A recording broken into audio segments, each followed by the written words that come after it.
Ei pessoal, bom revê-los.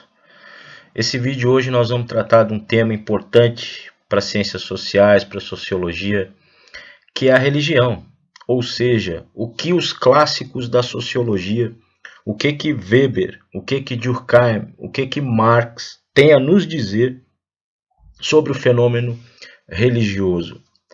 Lembrando que a religião é de suma importância a sua compreensão, para a compreensão até da dinâmica social, da organização social, do pensamento, da psique, do comportamento humano, ou seja, o fenômeno religioso como aspecto da cultura também, é algo, vamos dizer assim, é um material muito rico para análise sociológica. E esses três pensadores, Durkheim, Marx e Weber, eles possuem visões diferentes, visões diversas sobre esse mesmo tema. E é sobre isso que eu quero tratar hoje. Antes da gente começar a falar, né, o que pensa cada um desses cientistas sociais, desses clássicos da sociologia, eu quero mostrar para vocês alguns livrinhos, alguns textos que vão, de certa maneira, permear parte da minha fala aqui. Aquilo que diz respeito a Durkheim, eu não tenho aqui, mas é importante que vocês procurem. É um texto, um livro chamado As Formas Elementares, né, da Vida Religiosa. As Formas Elementares da Vida Religiosa, do Émile Durkheim, sociólogo, primeiro sociólogo, no caso, né, o primeiro acadêmico da sociologia lá na França, século XIX. Bom, no que diz respeito a Marx, né, a minha dica, e também é um desafio, né, é a leitura da Ideologia Alemã, obra de Marx e Engels. Pode ver aqui, né, pelo volume, ou seja, é um texto denso, extenso e desafiador, ok? Claro, não vai tratar só desse aspecto da religião, eu vou explicar melhor como Marx e Engels encaram o fenômeno religioso. Essa edição aqui que eu tenho é da Boitempo, aliás, é uma editora que trabalha muito bem aqui no Brasil com as obras de Marx e Engels. E no caso de Weber, eu faço a sugestão desses dois textos aqui. A Ética Protestante e o Espírito do Capitalismo, é o clássico, né? É a magna obra de Max Weber, cientista social alemão, ok? E Ciência e Política, Duas Vocações, um textinho também importante aqui do Weber. Uma leitura mais tranquila, né? Se comparada aqui com a ideologia alemã de Marx e Engels, né? Que exige conceitualmente muito mais em termos de leitura. Bom, dito isso, né?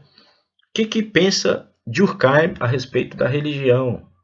Para a gente entender bem o que o Durkheim, o que ele compreende, né, no que diz respeito ao fenômeno religioso, a gente tem que pensar o seguinte: Émile Durkheim é um pensador funcionalista. O que eu quero dizer com isso? Um pensador funcionalista parte do seguinte princípio, de que a sociedade, de certa forma, é como um órgão, é como um organismo vivo. O tecido social, a própria palavra tecido, né, indica essa dinâmica, esse fluxo, essa vitalidade da sociedade, né, como ela funciona. Então, de certo modo, a sociedade é esse órgão vivo. E como, aliás, esse organismo. E como todo organismo vivo, ele é constituído por suas partes, ou seja, por órgãos, por sistemas, o que for. E nesse caso, as instituições sociais é que seriam esses componentes orgânicos desse organismo vivo. Há um outro cientista social, Spencer, que trabalha nessa mesma linha, ok? Herbert Spencer, a sociedade como um organismo. E o Durkheim também carrega isso, ok? Então, tanto é que ele quando ele fala, ele entende que uma sociedade está doente, quando ela apresenta problemas, ele vai chamar isso de anomia. A sociedade está anômala, ou seja, ela está doente e os seus, de certa maneira, ela não está dando liga, né? Os seus órgãos que deveriam estar trabalhando plenamente estão contaminados, né? E não estão funcionando bem.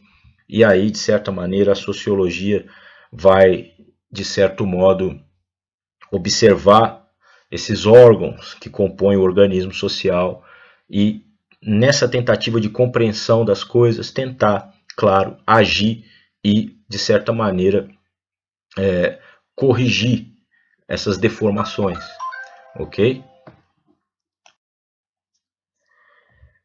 Então, o que que ocorre? Para Durkheim, a sociedade é esse organismo e ela é constituída por instituições. A religião é um fenômeno que está vinculado a uma dessas instituições, a um desses órgãos importantes, no caso a igreja, certo? Que é uma instituição social. E o que que ocorre? Por essa razão, né, a religião, como ela é parte desse organismo, como ela é parte de um sistema que mantém esse organismo vivo, a religião, de certa maneira, contribui para a manutenção desse organismo, contribui para a manutenção da sociedade e da coesão social. Essa é a chave da compreensão, né, daquilo que pensa Durkheim. Ou seja, como que a religião pode, de certa maneira, contribuir para manter a sociedade coesa, funcionando bem. E isso, a gente parte da premissa de que a religião, ela estabelece para as pessoas valores, princípios, condutas. Ou seja, é um modelo ético sendo colocado ali e compartilhado por esses indivíduos que compõem esse tecido social, compartilhando essa mesma religião. Então, para Durkheim, a religião é, de certo modo, positiva, porque ela exerce uma ação externa ao indivíduo no sentido de colocar para ele valores e princípios.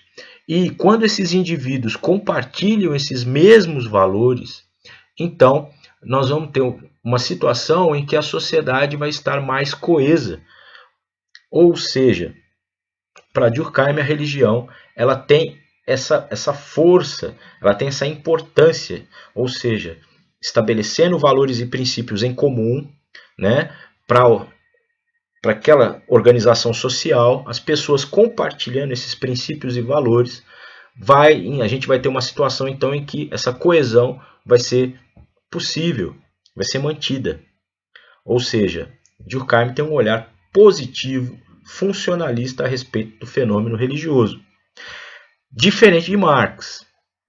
Para Marx, para a gente entender o papel da religião na sociedade em Marx, a gente tem que entender alguns conceitos, como materialismo histórico, como alienação, como ideologia. Ou seja, para Marx, a religião é um instrumento de dominação de classe. Ou seja, para Marx, a religião, como fenômeno da superestrutura, condicionado por uma questão material, condicionado por uma questão pela luta de classes que é estabelecida, né, historicamente, e no caso da sociedade capitalista, que é na qual Marx e Engels vão se debruçar todo o seu pensamento. Então, na sociedade capitalista, essa luta de classes ela é simplificada entre burguesia e proletariado. Pois bem, aonde a gente encaixa a religião nisso aí no pensamento de Marx? Há uma frase de Marx muito conhecida que fala assim que a religião é o ópio do povo. O ópio, para quem não conhece, o ópio é uma droga. O ópio é uma droga, é fumada, né? E é produzida da semente de papoula. E o ópio, como toda droga, produz uma falsa consciência, né? E essa falsa consciência, vamos dizer assim, transpõe a pessoa para uma situação de alucinação, ou seja, de ausência da realidade. E essa ausência da realidade nada mais é do que a alienação. Estar alienado, né, independente aí do pensamento de Marx, mas a alienação é justamente essa exterioridade, é quando você está fora do real, por qualquer razão que seja. Então, quem é alienado é alguém que está fora da realidade. Existe o mundo concreto, né? Existe a realidade e o alienado está fora disso. Para Marx, a religião vai conduzir o indivíduo para fora da realidade. E por quê? Porque ela é um instrumento da dominação de uma classe sobre a outra, de uma classe privilegiada sobre uma classe explorada. Ou seja, de certa maneira, o fenômeno religioso ele existe no pensamento de Marx para manter o proletariado, para manter essa extensa camada de pessoas exploradas numa situação de conformidade com o status quo, impedindo uma tomada de consciência de classe, certo? Então, para Marx, a religião ela tem um aspecto muito negativo, muito pesado, ou seja, de falsa realidade. É uma falsa realidade produzida por uma classe social que se sustenta sobre os ombros dos outros, que explora a maioria. Então, é nesse sentido que Marx e Engels apontam a religião como ópio, ou seja, é um mecanismo de alienação, certo? E para Marx e Engels, essa alienação ela tem origem, obviamente, né, nas condições materiais da vida, ou seja, na apropriação ou não dos meios de produção. Quem se apropriou dos meios de produção? A burguesia, né? E quem está desapropriado, quem está expropriado e que tem que vender a sua força de trabalho em troca de um salário, é a maioria, aquilo que Marx e Engels chamam de proletariado. Então, a religião ela é um instrumento para a manutenção desse status quo. A religião ela exerce, de certa maneira, uma força ideológica nos indivíduos, de modo a que eles possam, então, se conformar com essa situação de desigualdade. Certo? E, claro, né, se Durkheim era funcionalista, Marx e Engels são materialistas. São pensadores materialistas. Então, por si só, o aspecto religioso vai ser encarado sob um viés materialista. Ou seja, o que é o viés materialista? É que a compreensão da realidade passa sempre por um ponto de vista econômico, passa sempre por um ponto de vista material, ou seja, naquilo que diz respeito à luta do ser humano pela sobrevivência, né, e nas relações econômicas, né, e nas técnicas, ou seja, esses aspectos econômicos que eles chamam de infraestrutura vão condicionar os aspectos ideológicos e a religião é parte desse fenômeno ideológico, ok? E por fim, Max Weber. Se eu pudesse fazer um comparativo desses três pensadores, Durkheim, Marx e Weber, Weber é aquele pensador que onde a religião ela vai ter, vamos dizer assim, um olhar muito mais aprofundado. Weber vai se debruçar muito mais sobre o fenômeno religioso do que Durkheim ou do que Marx, certo? E no caso de Weber, quando ele estuda a religião, ele não faz uma sociologia da religião puramente para compreender a religião. A preocupação de Weber, assim como Marx, de certa forma, é a compreensão do sistema econômico e social que é o capitalismo, no qual eles vivenciaram na época em que viveram, no século XIX, né? Ali no século XIX, virada para o XX, no caso aí de Marx, mas Weber, uma parte pequena aí do século XX, ok? Nas primeiras décadas, Marx, única e exclusivamente século XIX. Então, e para Weber, para quem é iniciado nos conceitos de Weber, um aspecto essencial, primordial de compreensão da ordem capitalista é a questão da racionalidade. Ou seja, para Weber, o capitalismo é o suprassumo da racionalidade humana, certo? Esse racionalismo, essa racionalização da vida, ela é um aspecto fundamental da ordem capitalista e vai consolidar essa ordem capitalista, certo? Então, quando ele observa o fenômeno religioso, Weber quer entender o seguinte: de que maneira a religião contribui para a construção dessa racionalidade? Né? Racionalidade essa que vai ser fundamental para o estabelecimento e consolidação da ordem do capital, da ordem capitalista. Então, o Weber ele trabalha na seguinte perspectiva, certo? De que nós temos historicamente três formas aí de pensamento: o pensamento mágico, o pensamento religioso e o pensamento científico, ok? Mágico, religioso e científico.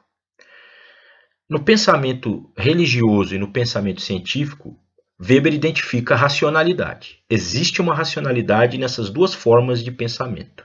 A exceção feita é o pensamento mágico. Para Weber, o pensamento mágico ele é determinado para resolução de problemas práticos. Ou seja, basta que se realize a magia, certo? Não há nenhum aspecto teórico em torno da magia, e simplesmente é um aspecto fenomenológico, e aí sempre vinculado à resolução de um problema prático. Então alguém está doente, então realiza-se uma magia para buscar a cura. Entendem isso? Não há nenhuma teoria, nenhum arcabouço, não há ritualística em torno disso. No pensamento religioso já há um primeiro passo de racionalidade. Por quê? Porque vai se formar uma teologia em torno da religião. Ou seja, existe um pensamento, existe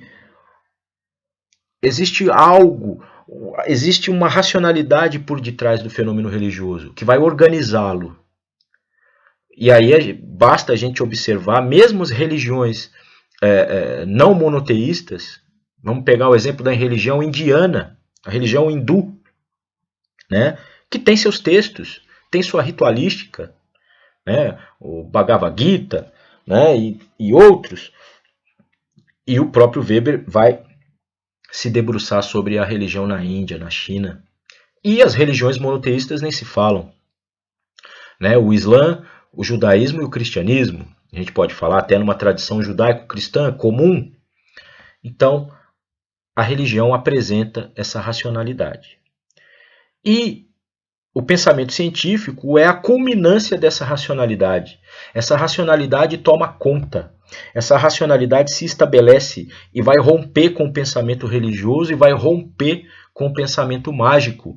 E aí, a busca das respostas, de todas as nossas respostas, aliás, a busca de soluções, as respostas para os nossos questionamentos vão ser dados pela ciência, pelo cálculo, pela análise, pela experimentação, certo? E com o pensamento científico, Weber então vai olhar para a civilização ocidental, para o nosso mundo capitalista e vai estabelecer o seguinte, que nesse mundo existe um desencantamento. Aí o conceito weberiano de desencantamento do mundo. Ou seja, você quer compreender alguma coisa? Você quer entender os fenômenos que nos cercam? Então, esquece a religião, esquece a magia, se apega na ciência. A ciência vai nos dar respostas. Só que, ao mesmo tempo, né, vai haver um esvaziamento de sentido na vida. Então, esse desencantamento também, além de ser um abandono desse pensamento religioso e mágico, esse desencantamento também indica uma vida onde há uma perda de sentido. Por quê? Porque por mais que eu, você ou qualquer um de nós se esforce para compreender a realidade na sua totalidade, isso é impossível. E quando a gente olha para a história, os tempos remotos, esse conhecer a totalidade das coisas aglomerava um volume de informação muito diminuto. Então, quando o sujeito chegava ao final da sua vida, morria, havia uma certa plenitude. Não havia muito mais o que descobrir. O universo humano era muito menor. Então, ao mesmo tempo em que esse desencantamento indica esse cientificismo, esse apego à ciência, ao mesmo tempo a gente se encontra vazio de sentido. Por quê? Porque quando chega o fim da nossa vida, a gente não conheceu um, um milionésimo grãozinho daquilo que envolve a vida, a compreensão dela como um todo nos tempos de hoje, certo? E pegando aqui esse gancho no que diz respeito ao fenômeno religioso, Weber também trata da religião, né, o pensamento religioso, como, de certa maneira, produtor de uma situação de dominação. Ou seja, a religião ela estabelece, de certa maneira, padrões éticos, ou seja, normas de conduta, né? O que é correto, o que não é correto, como eu devo agir e tal. Pois bem, e isso, de certa maneira, dá poder. E esse dar poder vai fazer com que a religião, de certa forma, ela também seja capaz de exercer dominação. E aí o Weber nos lembra que a religião ela pode exercer dois tipos de dominação. Enquanto igreja, instituída, instituída inclusive teologicamente, estruturalmente, a igreja ela consegue estabelecer uma dominação que Weber chama de tradicional legal. Ou seja, existe uma força da tradição aí, né, que é herdado com o passar dos tempos, né? Então, você nasceu numa família de tradição católica, então existem certos princípios ali que têm sido repassados a gerações. E é uma dominação também tradicional legal, ou seja, ela é legal no sentido de que existem regras, existem leis. Então, existem princípios. Então, você pega igrejas, por exemplo, os 10 mandamentos, presente lá no Velho Testamento, o Decálogo, né? Então, aqueles princípios, de certa forma, são respeitados pelos membros daquela igreja. Existem regras, né? Então, por exemplo, a proibição no que diz respeito à infidelidade, né, dentro do casamento. Então, isso é um princípio, ser fiel à esposa ou esposo, ok? Então, as igrejas elas têm essa capacidade de estabelecer essa dominação tradicional legal.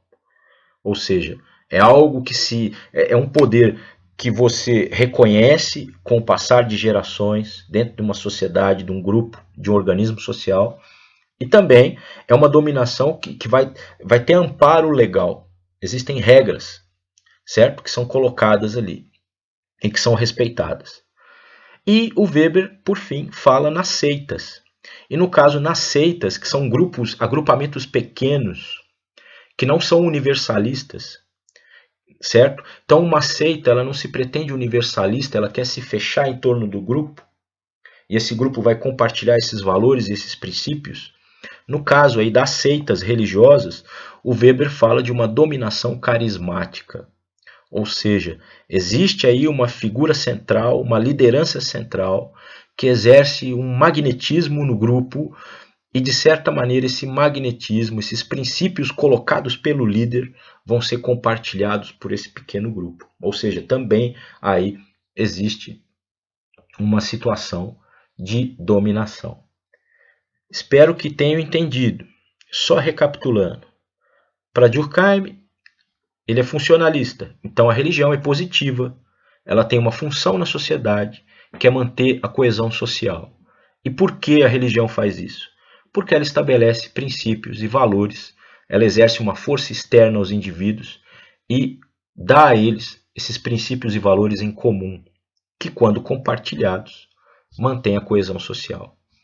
Para Marx e Engels, a religião é vista de uma forma negativa. É um instrumento de dominação, de manutenção do status quo, de uma luta de classe, de uma desigualdade. Ou seja, para Marx e Engels, a religião é um instrumento, né, de alienação, é um fenômeno de alienação, né, que é colocado para, de certa maneira, fazer com que a maioria explorada se conforme com a situação em que vive, ok?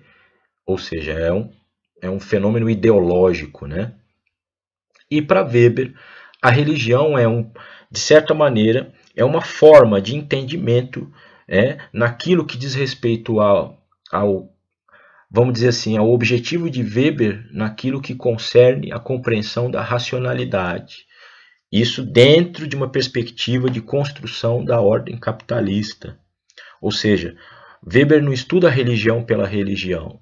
Weber estuda a religião sob o ponto de vista da construção da ordem capitalista e sob o ponto de vista de uma racionalidade que vai se desenvolvendo continuamente ao longo da história até chegar na civilização moderna, na civilização em que nós estamos vivendo, cientificista, vazia de sentidos e desencantada. Ok? Mas que, claro, Weber também reconhece na religião, né, um poder de dominação, ok? No caso das igrejas, uma dominação tradicional legal, no caso das seitas, de dominação carismática. Espero que tenham aprendido bastante. Qualquer dúvida, entre em contato, tem aí o canal, espero que gostem, né? Deem um like se gostarem, assinem o canal, contem aos amigos, compartilhem, ok? Para a gente manter aí acesa essa chama de conhecimento nesse país, que é o que a gente está precisando e muito. Oscileira.